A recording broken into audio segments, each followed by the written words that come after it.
Assalamualaikum warahmatullahi wabarakatuh.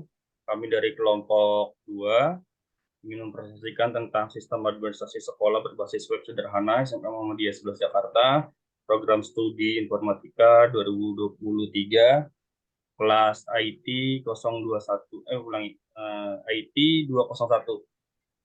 Perkenalkan nama saya, next. Perkenalkan nama saya Muhammad Rizky Pujo Utomo dengan NIM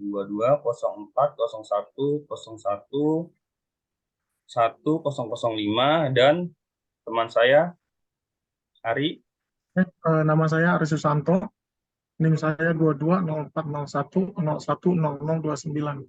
Dan Kak Ari ini Perkenalkan nama saya Rini Kirupati Jana, NIM saya 210401010118.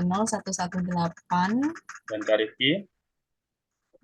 Perkenalkan nama saya Rifki Galuh Yuliawan dengan NIM 2104010100123. Ya, next. Latar belakang kami membuat web ini, aplikasi ini, karena masih banyaknya bidang atau sektor yang menggunakan sistem manual dalam melakukan pengelolaan data administrasi. Salah satunya sektor yang ikut melakukan pengelolaan administrasi adalah sekolah pendidikan, yaitu sekolah, pegawai administrasi sekolah, atau staf TU, tata usaha, banyak ditemukan masih menggunakan buku besar atau lembar kertas yang disimpan di dalam rak besar untuk proses pendataan dan penyimpanan data. Perlu diketahui sistem seperti ini tidak menjamin dapat menyimpan pembukuan data siswa dengan baik. Misalkan jika suatu berkas diperlukan, maka akan membutuhkan waktu lama untuk menyajikan data tersebut. Sistem seperti ini memiliki banyak masalah yang mengintai seperti lemahnya administrasi, pemborosan sumber daya, penyajian yang buruk, serta kualitas data yang rendah. Nah, tahap ini bisa langsung diterangkan oleh Kak Arini. Silahkan Kak Arini. Oke, sekarang saya akan menjelaskan mengenai tahapan pembuatan aplikasi. Untuk tahap pertama, yaitu tahap komunikasi. Pada tahap ini, kita itu mengetahui permasalahan dan permintaan pengguna dengan dengan cara mewawancarai staf pegawai yang bekerja dengan instansi terkait. Kemudian untuk tahap kedua itu tahap perencanaan. Pada tahap ini, kami itu melakukan perencanaan mengenai sumber daya dan informasi lainnya terkait pembuatan perangkat lunak. Kemudian tahap ketiga itu tahap pemodelan. Pada tahap ini, kami itu membuat sebuah representasi atau model sistem yang akan dikembangkan nantinya. Kemudian tahap terakhir itu tahap konstruksi. Pada tahap ini, kita membangun dan menguji coba sistem yang sudah dikembangkan. Next. Kemudian, untuk metode atau teknik pembuatan aplikasi, yang pertama, gambar yang ditampilkan di layar itu merupakan gambar ERD, yang dimana ERD ini merupakan Entity Relationship Diagram. Diagram ini menampilkan relasi antara entitas sebagai dasar dari implementasi database yang nantinya akan terdapat pada sistem. Jadi nanti pada database itu kira-kira akan terdapat 3 entitas, yaitu entitas bernama siswa, ibu, dan juga ayah. Masing-masing entitas ini saling mempunyai relasi dengan kardinalitas one-to-one. Jadi siswa itu mempunyai satu siswa itu hanya mempunyai satu ibu dan juga satu siswa itu hanya mempunyai satu ayah. Lanjut, pada bagian ini merupakan desain user interface untuk halaman home atau beranda. Jadi ketika nanti webnya itu di load, itu yang muncul pertama kali pada user adalah halaman ini.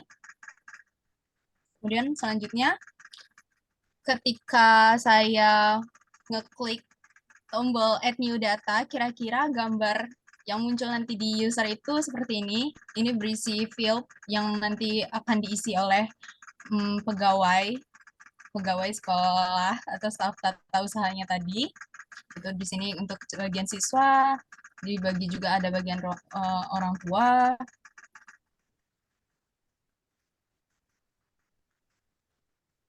Oke, selanjutnya.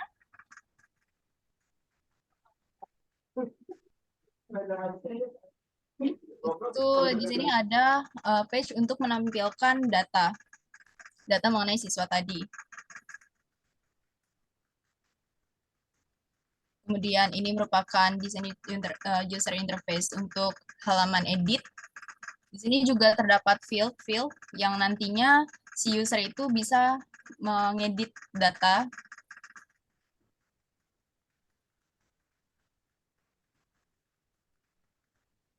Kemudian ini merupakan desain alert box message.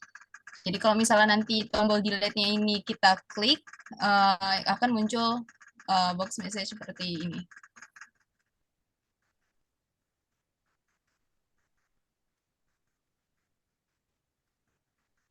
Oke, sekian dari saya. Yang selanjutnya, Pak Rifki. Ya, bahasa pemrograman yang digunakan pada sistem yang kami buat yaitu menggunakan bahasa PHP yang sebagian besar adalah untuk server-side programming dari website yang kami buat. Berikut adalah flowchart, itu flowchart proses pendaftaran siswa, yaitu dimulai dari input data siswa, kemudian dicek terlebih dahulu apakah data tersebut valid, dan jika tidak valid, maka akan muncul validasi tidak valid, dan user akan kembali ke menu data input data siswa. Jika data tersebut valid, maka sistem akan menyimpan data tersebut ke dalam database. Kemudian, apakah database tersebut sukses? Apakah penyimpanan tersebut sukses? Jika sukses, maka akan muncul dialog berhasil menyimpan data, dan jika tidak, maka akan muncul print message error, dan database ditutup kembali. Selesai. Kemudian yang kedua, flowchart proses update data siswa. Proses ini dimulai dengan menampilkan data dari database, kemudian mencari data, lalu dilanjutkan dengan input data siswa. Jika data tersebut valid, seperti yang tadi, dan jika tidak valid, maka akan muncul dialog tidak valid, dan jika valid, maka dia akan langsung disimpan ke database. Dan jika sukses, akan menampilkan dialog berhasil mengubah data, dan jika tidak, maka message error, dan seperti sebelumnya. Lalu untuk proses penghapus siswa, menghapus data siswa, yaitu yang pertama menampilkan data siswa, yaitu bagian home. Lalu user mencari data siswa yang hendak dihapus, kemudian setelah itu sistem akan memproses delete data siswa tersebut dari database. Kemudian jika sukses, maka akan muncul dialog berhasil menghapus data, dan jika gagal akan memunculkan message error. Sekian, database di close kembali. Berikut merupakan pseudocode dalam menambahkan data baru, yaitu yang pertama deklarasi nama sebagai string, kemudian tempat lahir sebagai string, tanggal lahir sebagai date, NISN sebagai string, jenis kelamin sebagai string, agama sebagai string, asal sekolah sebagai string, nomor telepon sebagai string, dan alamat sebagai string. Untuk algoritmanya, pertama yaitu input nama, input NIK, tempat tanggal lahir, tempat dan tanggal lahir, NISN, jenis kelamin, agama, input asal sekolah, nomor telepon, alamat, dan data orang tua juga. Kemudian jika input tersebut valid, maka disimpan di dalam database, dan jika tidak valid, maka akan memunculkan message error. Yang kedua yaitu pseudocode edit data. Untuk deklarasinya sama seperti sebelumnya, yaitu nama, tempat lahir sebagai string, tanggal lahir sebagai date, NISN, jenis kelamin, agama, asal sekolah, nomor telepon, dan alamat sebagai string. inputnya sama seperti sebelumnya, dan di sini data akan muncul pada input kolom input terlebih dahulu, dan user akan merubah jika ada perubahan yang diperlukan. Dan lalu jika input tersebut valid, maka data tersebut akan di-update atau di-replace. Kemudian database ditutup. Jika gagal, maka akan dimunculkan message error dan database akan ditutup. Yang ketiga yaitu hapus data. Di sini terdapat deklarasi nama sebagai string, dan algoritmanya yaitu input nama, dan jika nama tersebut valid maka sistem akan melakukan remove siswa, dan jika tidak maka akan memunculkan dialog data tidak ada. Setelah selesai, database akan ditutup kembali. Kemudian akan kita lanjut ke bagian demo. Nah, bagian demo terus dipersilakan Kak Ari. Oke, saya akan melanjutkan bagian demo. Untuk share screen-nya sudah terlihat ya. Sudah. Nah, untuk tampilan awal dari program yang kita buat adalah menampilkan data siswa. Kebetulan di sini kita sudah membuat dua data dummy, datanya tidak nyata atau data asal. Kita akan coba membuat data baru. Kita mengklik tambah data baru dan akan pindah ke page data siswa baru. Di sini akan ditampilkan form yang harus kita isi. Kita akan coba isi nama saya, Ari Susanto.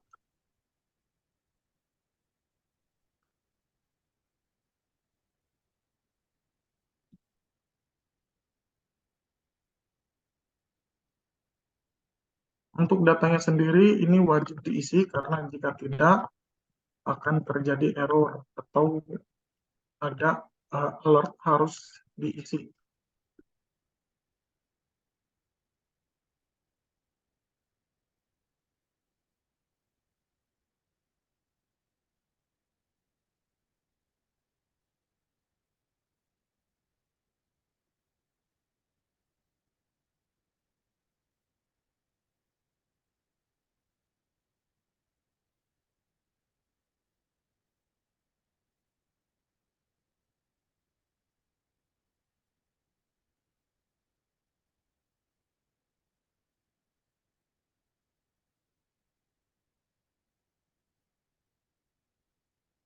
Data yang saya inputkan sebenarnya ini adalah data palsu. Saya hanya mengambil nama yang ada di internet. Untuk tanggal lahirnya juga sebenarnya adalah data palsu. Karena untuk tujuan saat ini, saya hanya mencontohkan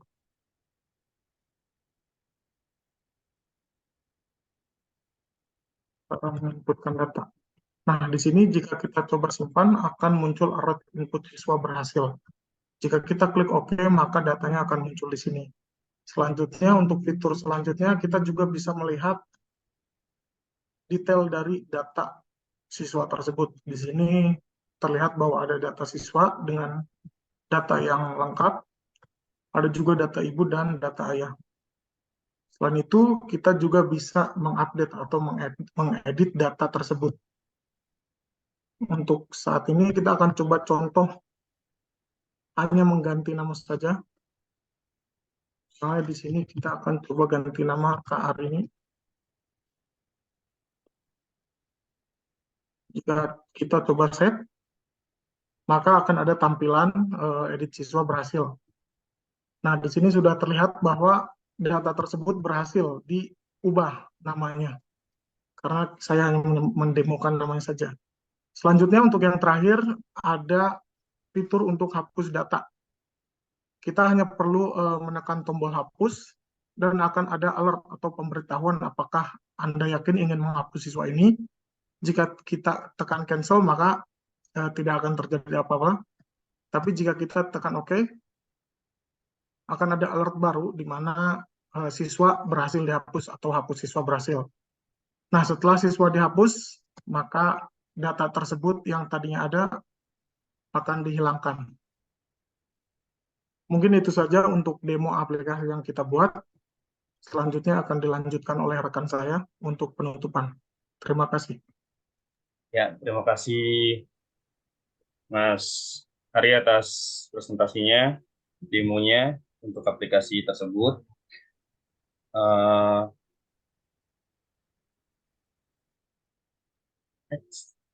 Nah, dari kesimpulan presentasi kita, dengan mengimplementasikan sistem administrasi berbasis web pada SMK Muhammadiyah 11 Jakarta, proses pengelolaan data serta informasi mengenai data yang diperlukan lebih cepat tanpa harus menunggu waktu lama dalam proses pencariannya. Kemudian sistem ini dapat meminimalisir kesalahan yang terjadi apabila masih menggunakan sistem konvensional dalam pengelolaan data. Selanjutnya, sistem ini membantu SMK Muhammadiyah 11 Jakarta dalam pengolahan data khususnya administrasi dan mempercepat pencarian data terutama data siswa. Ya, cukup sekian presentasi dari kelompok kami, yaitu kelompok 2. Kurang lebihnya mohon maaf apabila ada salah kata dan lain-lainnya. Wassalamualaikum warahmatullahi wabarakatuh.